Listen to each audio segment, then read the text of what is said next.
Hi, how are you? I'm doing good. How you doing? Good. Good. My name is Fiorella. What is your name? My name is James Butler. James Butler. Yeah, Okay, nice to meet awesome.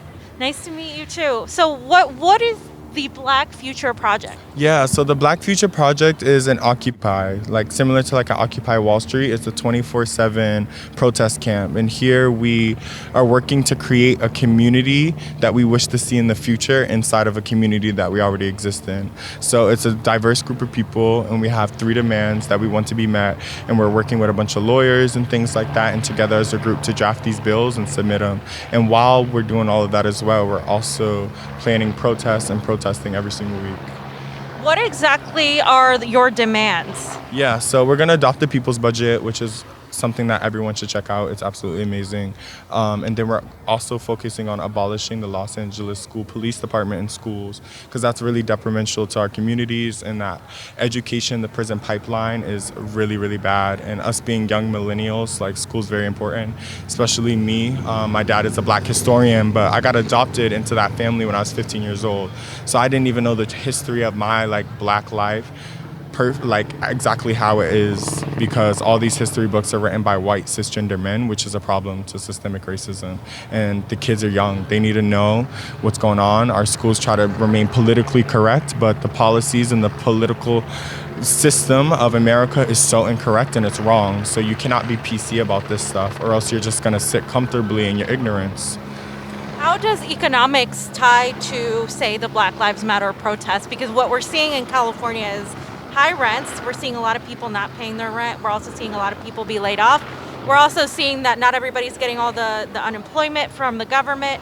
How does this affect people of color, specifically the Black community? Well, capitalism, economics as a whole has affected us. Like, from the beginning of time, back in the slave trade, that was what it was. It was the introduction to capitalism. They stole all of this stuff because they found a land full of riches. And they say that they brought Black people over here, but we were already here. Even Native Americans, those are Black people. Those are indigenous people to the land. So it affects us systemically for our whole entire life. The coronavirus made it even worse. And then, yeah, so I think it's just the whole system as a whole.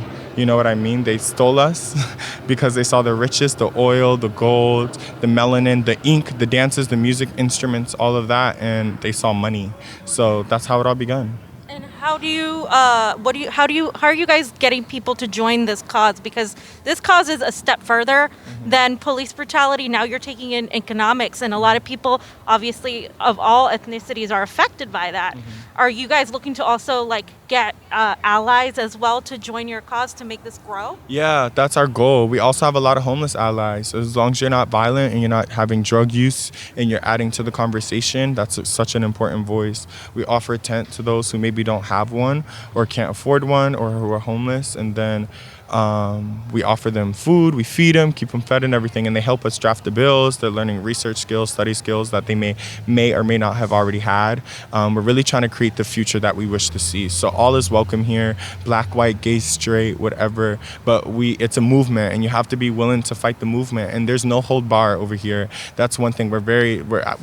I hate the word radical, but that's not even it. We don't mind getting detained. It's our First Amendment right to protest. So if you're going to arrest us for protesting on public property, arrest us. We'll just make your job really hard. We drill here, we get prepared for protests, and it's serious. You got to be serious, because we're over this. This isn't a joke to us. 3-4 days of protesting is not enough. We study Hong Kong protests. We study Paris protests, because they do not stop protesting until something is done. People are stopping. People are losing momentum because the media is done talking about it and Instagram's done talking about it. That does not do anything. A 5% budget cut is nothing to them. We need more, and we won't stop until we get it. Have you seen what's happened in Seattle with the Seattle Autonomous Zone, or CHAZ, Seattle Occupied Protest Zone? Yeah, the shooting. Is this similar, where you're trying to create a zone where people are at peace, and you're trying to kind of draw attention to the economics of it? Yeah, we've been talking about an autonomous zone a lot. We're just way more organized, I feel like. No shade to Seattle, but we're really, really focused on the organization. We have 2 meetings a day. We have drills. We have we want to keep it organized, and we have a vetting system to make sure you're cool. Come spend a day with the family and see if you want to set up. Some occupations are just come one, come all. Anyone just come put your tent, because they're kind of just fighting for the government to see them, but we're fighting for something very specific. So we want to make sure you're here for the right reasons, because race is a really hard topic to cover. One last thing. What do you say to people that say stopping traffic is not peaceful protests? What do you say to people that say that you guys are being violent? A lot of the mainstream media has talked about how these protests are violent. What do you say to those people?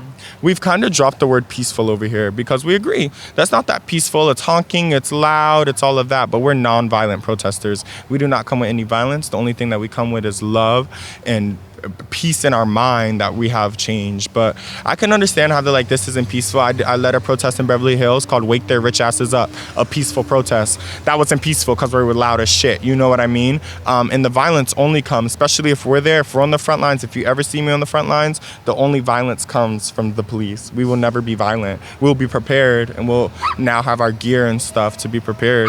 But we've tried peaceful. We've tried just coming bare arms, showing our body, and we've had people get shot at, people have got things dislocated, people having seizures and more. So we have to come protected and ready because they're very not violent. Thank you very much. James Yeah. Butler, didn't you? Yes. You definitely spoke at the West Hollywood. Yeah. In Hollywood, I remember. Yes, yes, that was Dude, me. you were so fire. Thank So you. fire. Thank you so much. So what a coincidence that we find you out here. Right, and like this whole camp is now. Are you leading this whole thing? Yeah, I kind of started this whole thing.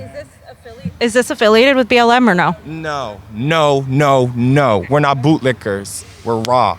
I'm sorry, BLM, but if you tell everyone to go home at 6 p.m., that's you working with the law. How I can, like I said in Hollywood, my hand is out asking for things for my community. And until you put them in my hand, I can't take a knee with you. I cannot go home. I cannot listen to your rules. Civil disobedience is the only way that you really get things done.